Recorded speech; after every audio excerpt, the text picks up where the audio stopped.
AI demos are easy. That is kind of the problem. You can wire an LLM into a tool, give it a few prompts, let it call an API, and suddenly it looks like magic. It writes queries, it explains dashboards, it investigates issues. It might even suggest a fix. And in a demo, that feels great. But production does not care about demos.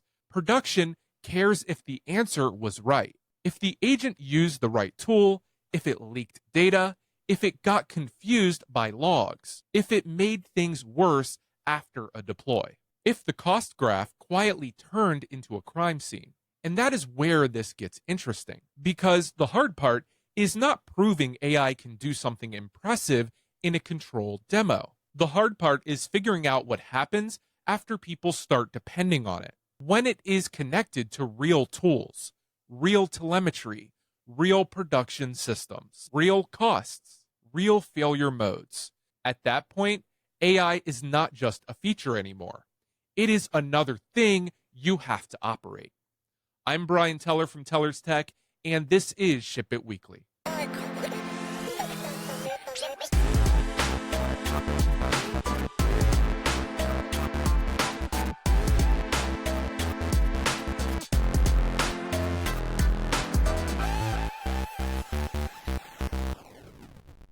Welcome back to Ship It Weekly, where I filter the noise and focus on what actually matters when you are the one running infrastructure and owning reliability. Most weeks, it's a quick DevOps, SRE, platform, cloud, and security news recap.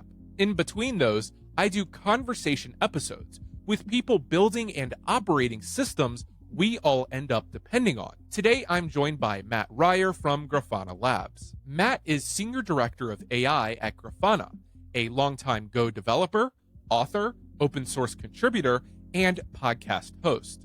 And in this episode, we talk about what happens when AI moves out of the demo booth and into production. We get into Grafana Assistant, AI observability, Evals, LLM as judge patterns, telemetry cost, open telemetry, agent guardrails, and why a chat interface is not enough if the system underneath is making decisions people need to trust. One of the threads I liked most in this conversation is Matt's point that AI gives us a new primitive. That sounds big and abstract, but his example is pretty simple. A conversation plus a loop suddenly becomes an agent. Or, as Matt put it, for loops are back. But once people rely on that agent, the problem changes. Now you need to know whether it helped, whether it answered the question, whether it picked the right tools, whether a prompt change improved one workflow while breaking another, whether your AI feature is actually observable enough to operate like the rest of your production stack. We also talk about why AI observability is not just latency, logs, and HTTP 200s. Those still matter, obviously.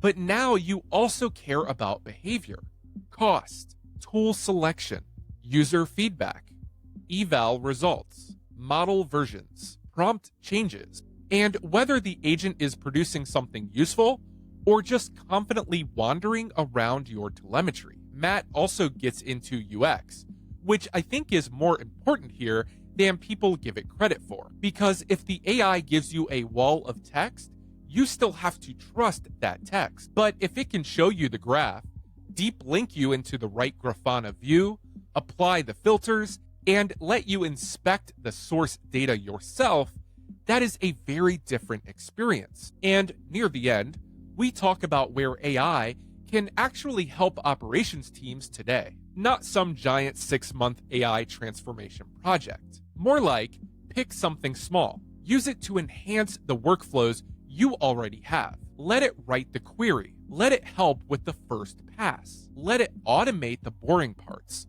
but build the guardrails and feedback loops around it, which honestly fits the name of the show pretty well. Ship something small, learn from it, then ship again. All right, let's jump in.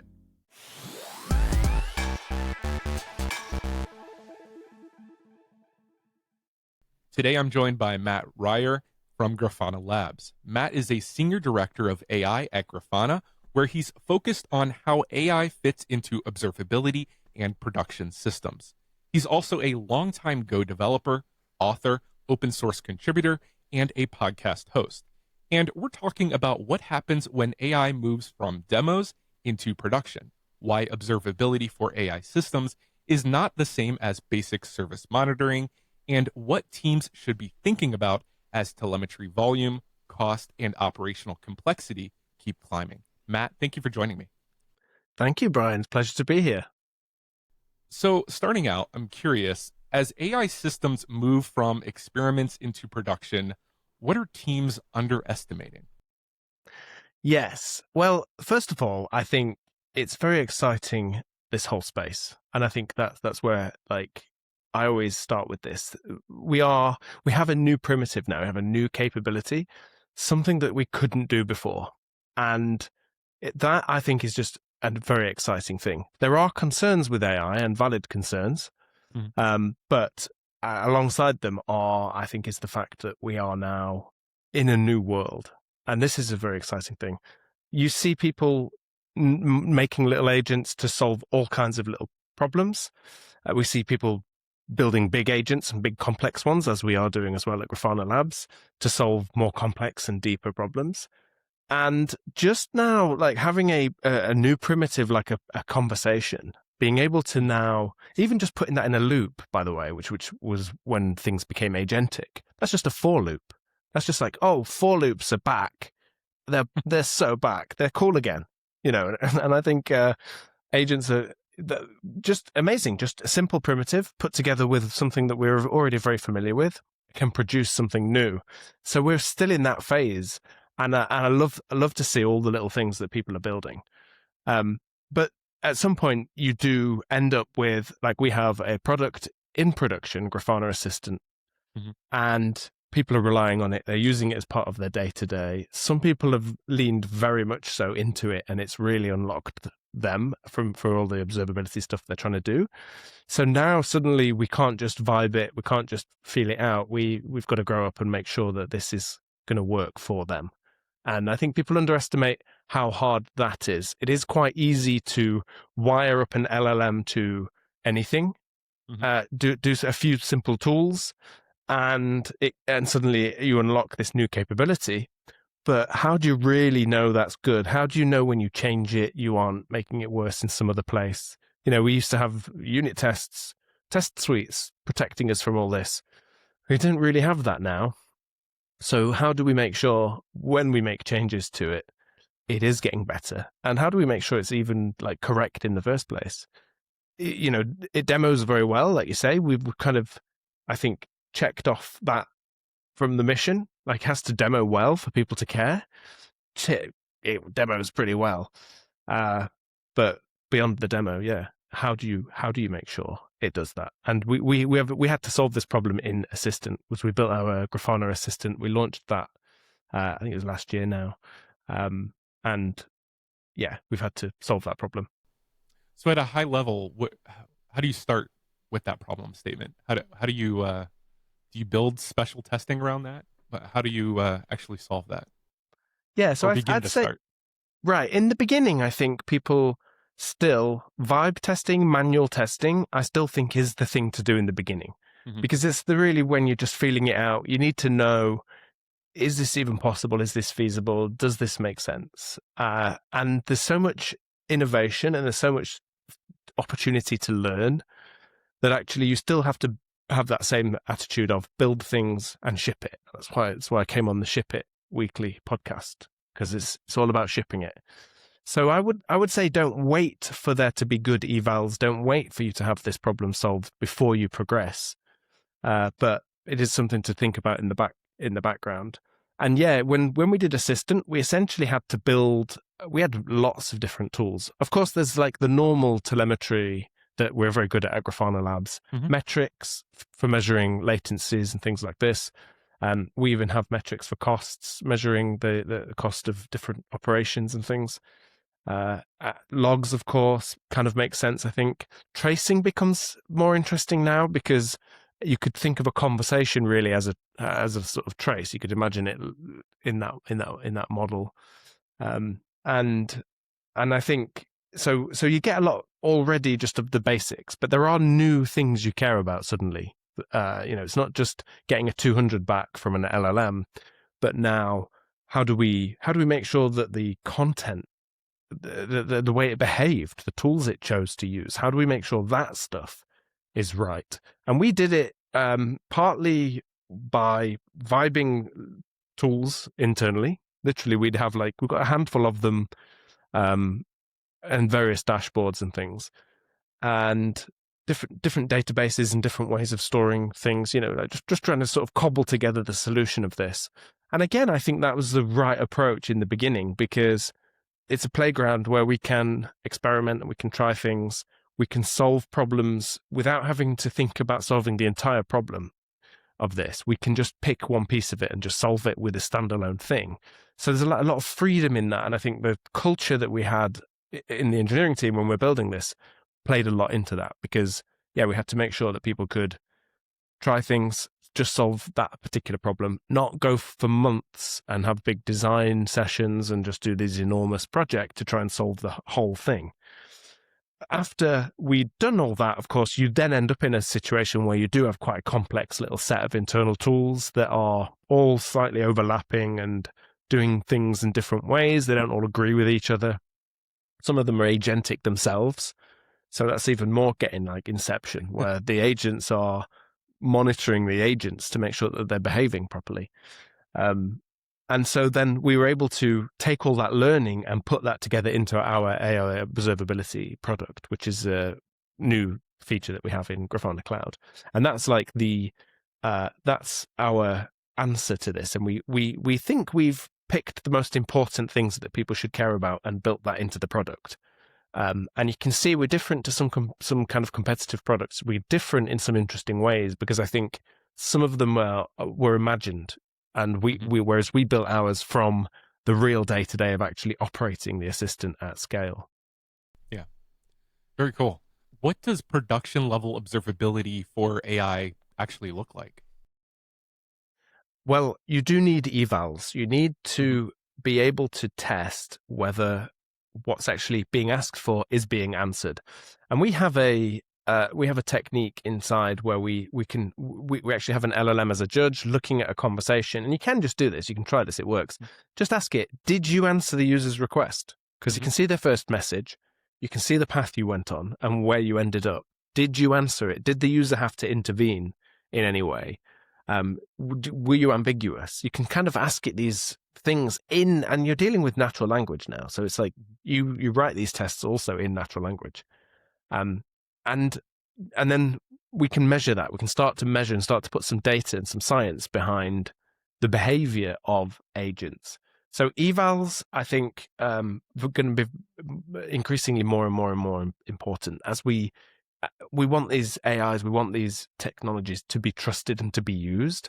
Some people write them off just because they know that they can be wrong, so they can't trust it, and so therefore they're not going to use it at all. I don't think that's the right attitude, personally. The internet, the network connections aren't reliable. They error all the time, and we kind of paper over those errors so you don't really notice it. Same kind of thing with AI.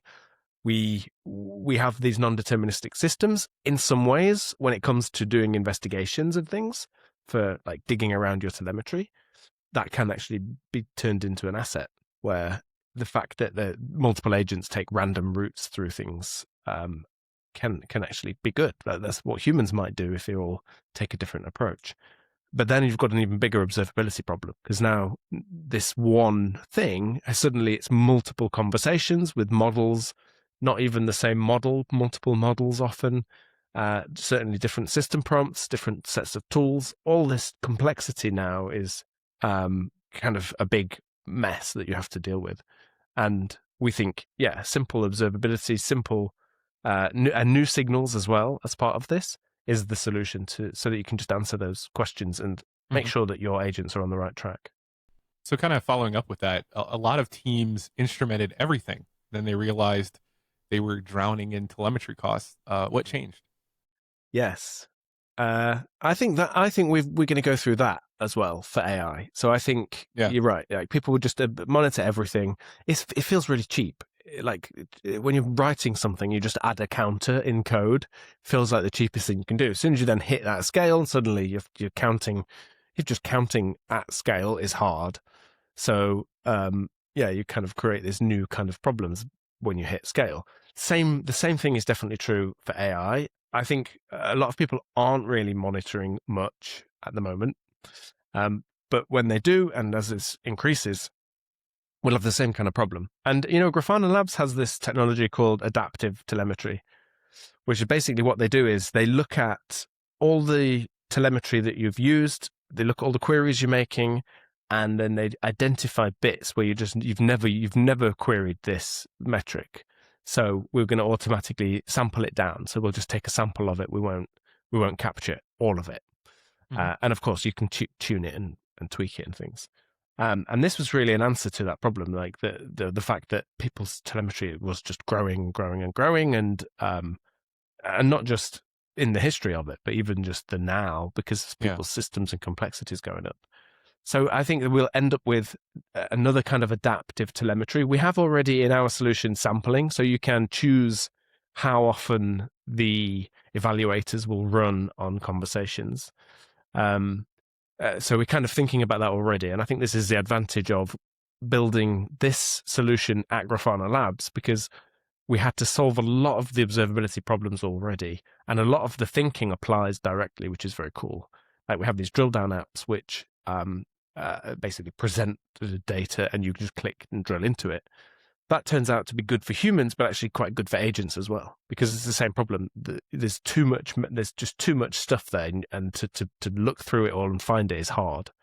Yeah. So how do we, the fact that we solve that for humans turns out it's quite good to solve for agents. Where does OpenTelemetry fit into this AI observability story?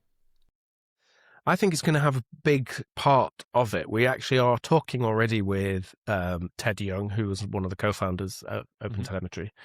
Yeah, and we're kind of I've seen some proposals and I've seen some things where the conversation data gets put into trace data so that they are stitched together in that way.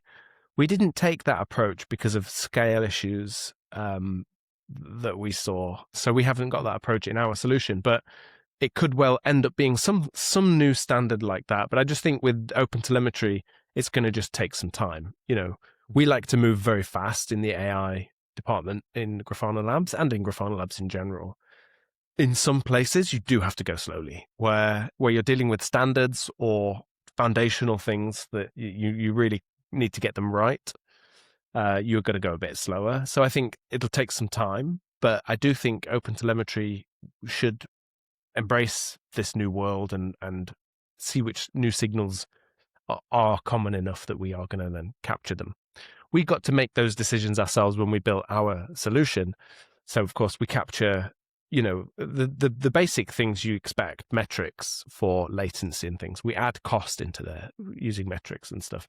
That's also turns out to be quite complicated to do, but very powerful if you have accurate cost data. And with the way that we have labels and things, kind of like the Prometheus model, you can, use labels for the different versions of your app or different agent names or something. So now you can compare performance, not just cost and metrics, but the other dimensions as well. And if you've got evals running, you can compare behavior between different models as well. So you can say, version 1 of our model took a long time to answer this kind of question. And it's because we hadn't prompted it much, or, we just gave it one tool that it could use. We did some work, we added a couple of tools, we tweaked some prompts, and our new version is now much faster. It solves this problem. It's much more accurate. The user's happy. We capture ratings as well of users, thumbs up, thumbs down, as well as comments. All the sort of practical things you need to actually have some kind of feedback loop where you can improve your agents. Is that what you have found to be, I guess, the best feedback loop, is like providing, like right in the chat, the ability to give feedback immediately, like, hey, this was not the right response, or hey, this was not detailed enough, or it went off on a tangent that was not really related to the question?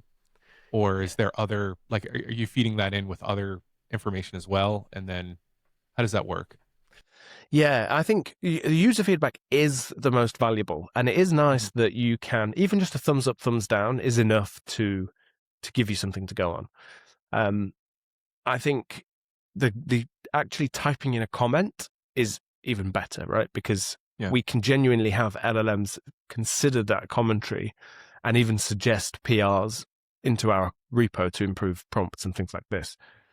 So mostly though we don't get as much of that as we would like. So we can't rely on that. And the other thing is we're very sensitive about learning from people's data without Mm. them realizing that's what we're doing. So Yeah. we are very we want to make sure that we are not just being very trustworthy. Basically, if we're Yep. going to build AI that we expect people to use, I think the standards have to be very, very high for things like that. Make sure that your data is protected. It's easier than ever to leak data. We had a case where luckily it was test data, but we set up a GitHub permission through an MCP server. We didn't realize that you don't need write permission to open an issue in a public repo. So we didn't give it write permission, but still it started to open an issue. And although it was a test box, so there's no problem, it was putting data that it saw in there into the issues. Very cool feature, of course, Yeah. and extremely useful for like IRM and Mhm. incident management and things. Especially useful when it opens a PR for you. Very nice. But we've got to do that carefully and safely. And I think knowing that your systems are safe and aren't behaving and that they will react uh, properly and appropriately to prompts that are kind of probing and trying to do malicious things. I think that all is a very important part of this that we sort of still scratching the surface on. Yeah. I think it also kind of highlights the need for guardrails, because LLMs are overeager, right, Mm-hmm. to solve the problem, Yeah, get to the root cause and provide a solution. And if it has the means to do that, it will. yeah. It's true So for tools as well. It's true for like if you yeah, give it lots of tools, it's just going to be like a kid in a candy shop. It's going to be so excited to just go and use all the tools. And given that it's non-deterministic, you can easily end up in a situation where it's using quite random tools to try and solve problems, and it's trying to use a hammer to open a door, for example. Which I'm not a DIY expert, but I don't think that's how you do that. But yeah, so how do you how do you sort of tackle that? I think that's kind of another interesting uh, angle on this. yeah. So from a guardrails perspective, I'm sure at the IAM level, like you're providing read write permissions or scoped permissions based on what's needed. But are you doing like pre-prompting as well, or are you not relying on pre-prompting at all because that's just too close to the LLM and it could be influenced? Well, yeah. So Like we how have do you build that system? Yeah. we've got a few different things. One of so our AI observability solution lets us write kind of security type tests and assert them basically on the model. So that kind of gets us. We can do some kind of testing there just to test the endpoint to see how are you going to behave if a user asks for this. Um, it's also dealing with customer data. So it's also dealing with data in logs, which can just be any text. So you have to Mhm. be careful to make sure that it doesn't just load some logs and think, oh, I'm just going to execute something in here. Um, and the real answer in Assistant is we just have lots of different checks and different gates and things happening because there's so much. It's a very complex solution. I think it looks simple when you use it, and the UX. There's another thing I will get to talk about. Hopefully, is the user experience of this is paramount here more than ever, and it's always been important. I think in tech, but um, you know the fact that the fact that you need to just have the fact that we have this complex system, we use multiple models, we've got like specialist tools inside Assistant all running in Grafana Cloud. There's preemptive work that happens around discovering the infrastructure, and so we've put that into semantic vector database, so it's the agents have access to kind of learning that it's had before. When incidents and investigations are happening, that also is a great source of information for agents. But again, how do you make sure that's all safe? Yeah. So I think at any point when you're integrating and bringing some data in, you have that security question of in what ways could this be malicious, and what protections can we do here to help and make sure it's not going to be a risky system for people to use. And how have you thought about the UX side of the user experience side of the AI agents? Like, how is that architected, or how do you think about providing that experience in a quality environment that is actually useful? Yeah, this is somewhere where I think the team have excelled, and we have heard this feedback. One of the big labs told us that this is, at the time, this was the best looking version of something that they'd seen using their models, which was a big compliment, of course. I think the key is we on the team just got really annoyed by walls of text. Hmm. It was a kind of a byproduct of this, is that, the fact that you are dealing in conversation means it's generating text. That's what kind of how the whole thing works. And there's just so much text. Now, when it comes to trusting LLMs, in that text generation, that's where they can hallucinate things. Hmm. So instead of using text wherever we can in the assistant, we'll use a Grafana visualization. So, luckily we had this library of these beautiful tools. Grafana's been around a while. So anything we needed to represent from logs or from traces or metrics or profiles, or other ways with graph fizz and mermaid diagrams, things like this, we would ask the assistant to do that and to prefer that. And so it's really about, I think, having people with excellent taste, a kind of designer engineers in one, really, having them obsessed with that mission of, we're going to fight this wall of text, because if a picture tells 1,000 words. So if we can show you, here's what the data's doing, not only can you see it as a user, but that is still better as an experience for users than reading what someone tells you about that graph. Right? Someone might say, "Oh, it's a flat graph. Is it flat but high? Is it flat but low?" Yeah. You can describe it. It's actually easier. Just show me the graph. This is why I think, don't think dashboards are going to go away in the AI world, because we're always going to care about what's true, and if Hmm. the agents are correct, we're going to want to see that data. So the Grafana Assistant is very visually beautiful for that reason, because it piggybacks a lot on Grafana.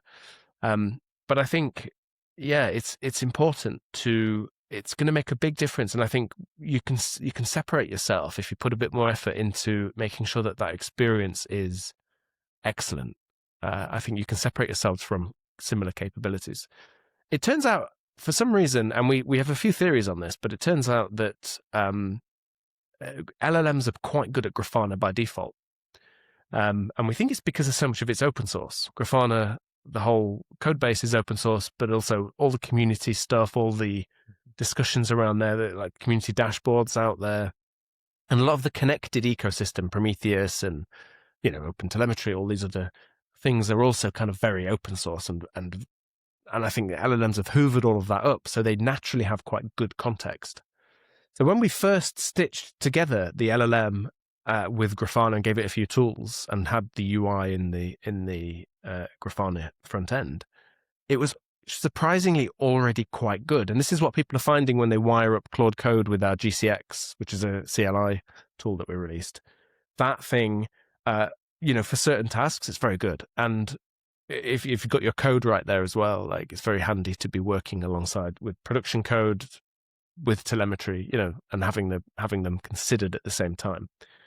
But all the work we then did in Assistant, with the prompting, the fine tuning of certain little pieces of it, the specialist tools, and lots of other kind of secret sauce that's gone in, created this complexity that we had to deliver in a simple way. So I think if you use Assistant, hopefully it just looks and feels very intuitive.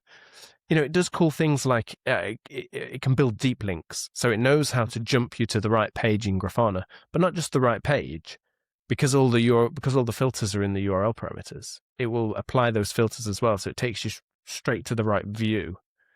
And so that was another good thing I think we did, was we aren't going to reinvent everything and give you an AI only experience here. we are going to use all the capabilities that you're already familiar with and some of the amazing tools that already exist in Grafana as part of this too. And yeah, and like the fact that the assistant knows what page you're looking at, little things like that. If you go to a page and ask and say, tell me about this, it knows what you're talking about. So that really matters. Those kinds of little details, that experience that the user's having, I think is what makes it feel like excellent, helps you trust it. You see the data itself as well. So you can see if it's made a mistake. And I think UX is more important than ever. Very true. Okay, so for a team that is starting out wanting to introduce AI, where do you think AI can actually help operations teams today? Like, where should they start? What's the most important telemetry or piece of data to start using to analyze? Well, it will depend probably on each of their cases. The cool thing is they will know, they'll have an instinct already for things that they already care about. So the nice thing is probably people already are using some kind of telemetry, so they're using some kind of observability. And really, AI is there to enhance that experience. It's there to make that easier to do. Since it writes the queries for you, you don't have to learn PromQL and LogQL.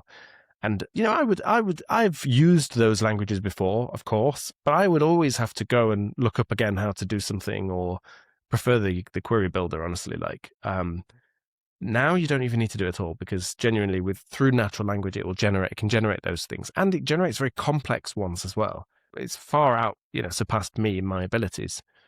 But I would say, use it initially to enhance what you're already doing, and see ways that you can automate. In some ways, that's really what we're doing. It's just automating it, but automating it in a trustworthy way. And I would say from those few little early things, and do stuff, ship it weekly. I like that actually as a motto, ship it weekly. Not just the fact that this podcast runs every week, but actually ship things every week. I like that because you're kind of forced to focus on scope.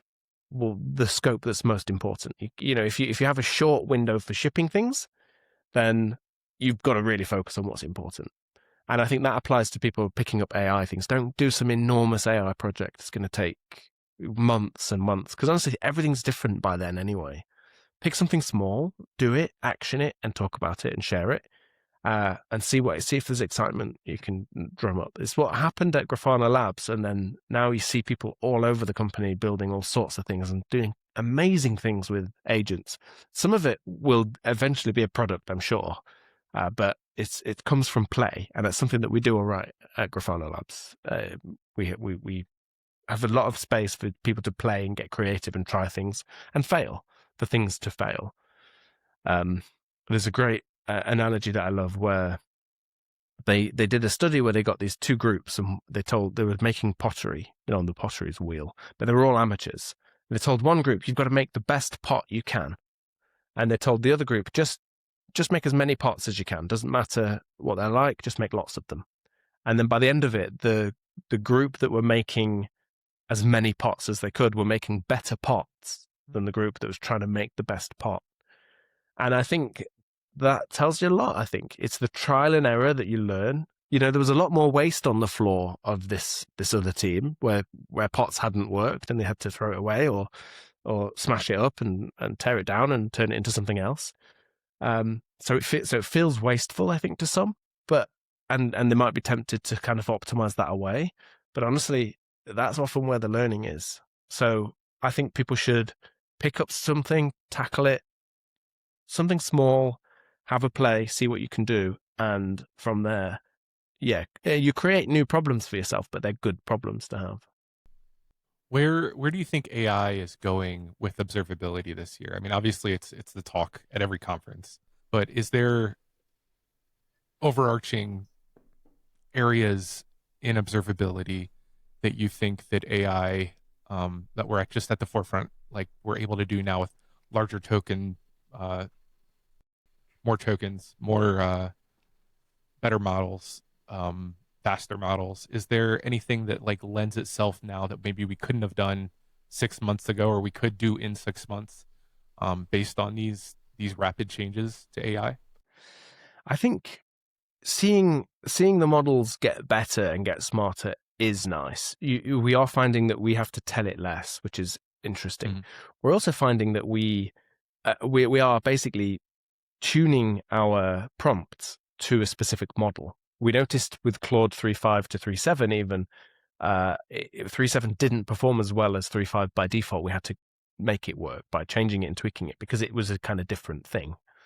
And so I think we'll get to the point where agents are, you have to tell them a lot less. I think their instincts will be good. We already have plenty of tools to help with like skills and things. You know, in Assistant, you can write skills, which lets you basically control how the agents behave. This is nice if you've got like expert SREs where they've spent years building these patterns and practices and they've got these high standards. You can then give those same high standards to the agents and they'll follow your behaviors. So you can already customize and tune it like that. But I think that's going to just improve, and I sort of expect that to happen. Bigger context windows, not necessarily seeing that improve things too much. We already have kind of too much context. A big challenge that we're doing at Grafana Labs is, and with Assistant, when it does an investigation, it's about going and finding the right context and keeping the right context and discarding the things that's not right. So big context windows, kind of, they're tempting. You just think, oh, we could just fill it all up with everything.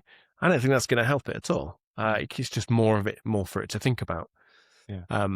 But I do think we are going to see more things automated. And I think with and one example I think is an easy one is rolling back a deploy. Let's say you kick off a deploy through GitHub, whatever your process is.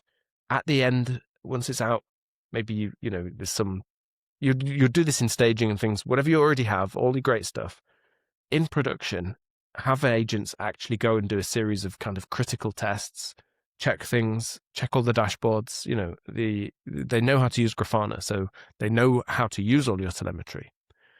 So how can we get all of that and make good decisions from it? And then a decision might be that deploy is I'm not happy with it for whatever reason, and I as the agent, I'm just going to decide to roll it back. So I think that's quite a safe operation, because it's you should always be able to roll back a release. That should be a safe operation. It's not always, so it's it's not without risk, but yeah, that feels like something like that. I think we're going to see more and more of that. And then I want to go further. What else are we happy to let it do? Can it deal with scale issues based on unexpected events? Can it? What else can it do? Where else can it take action? And I think we need to get a bit braver sometimes on some of these things. It's on us to build the tools and make sure that they are behaving well, and you can see what they're doing. And some people will always have the human in the loop to give the approval and hit the button, and I actually think that's also fine. But all the work that leads up to that point could there's still a big space there to explore, and we are exploring it. And it is very exciting, some of the things that can happen.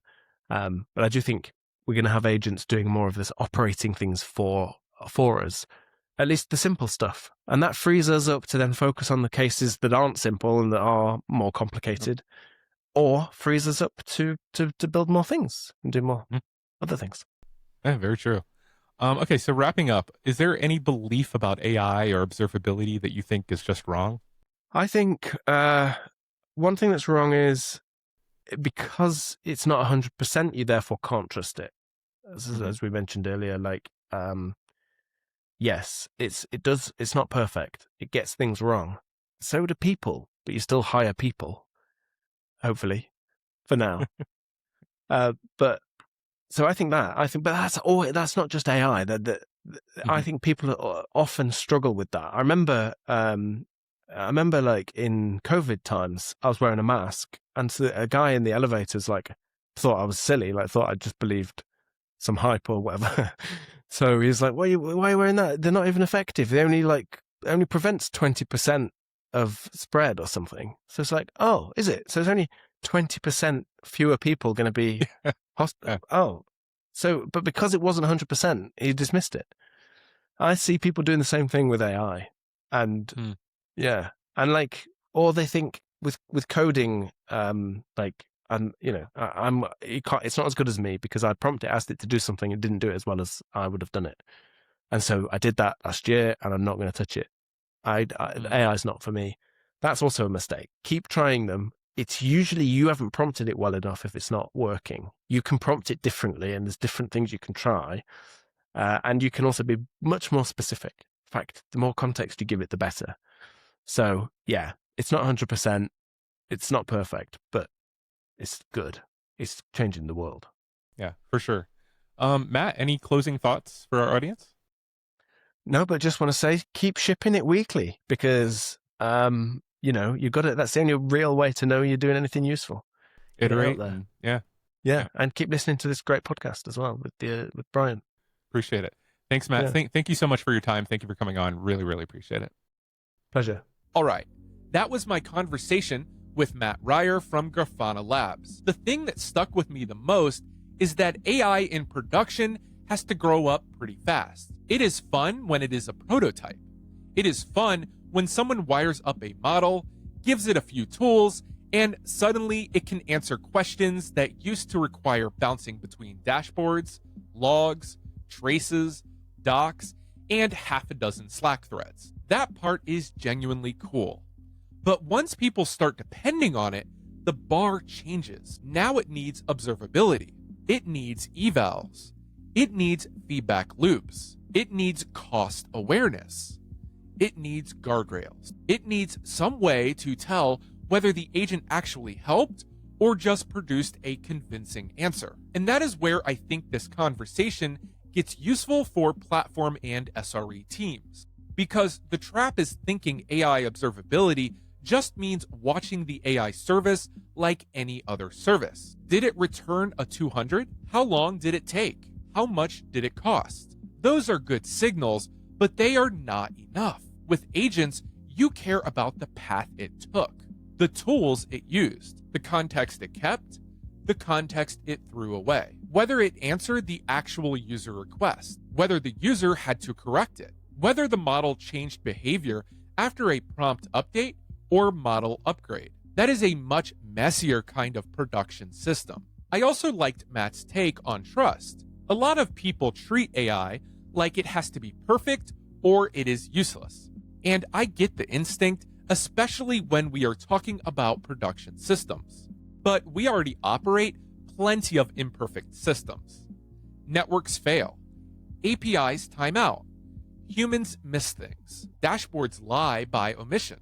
Runbooks rot. The answer is not blind trust, but it is also not refusing to use the thing because it is not 100%. The answer is instrumentation, feedback, constraints, and judgment. It's the same as most other production problems, honestly. The other big takeaway for me was the UX side.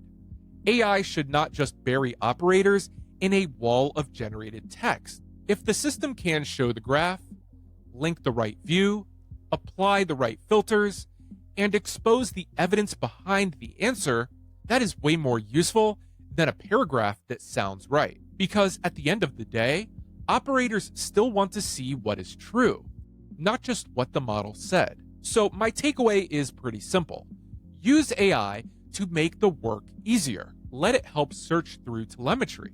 Let it summarize patterns. Let it assist with the first pass of an investigation. But do not skip the production discipline. Measure it. Test it. Watch the cost.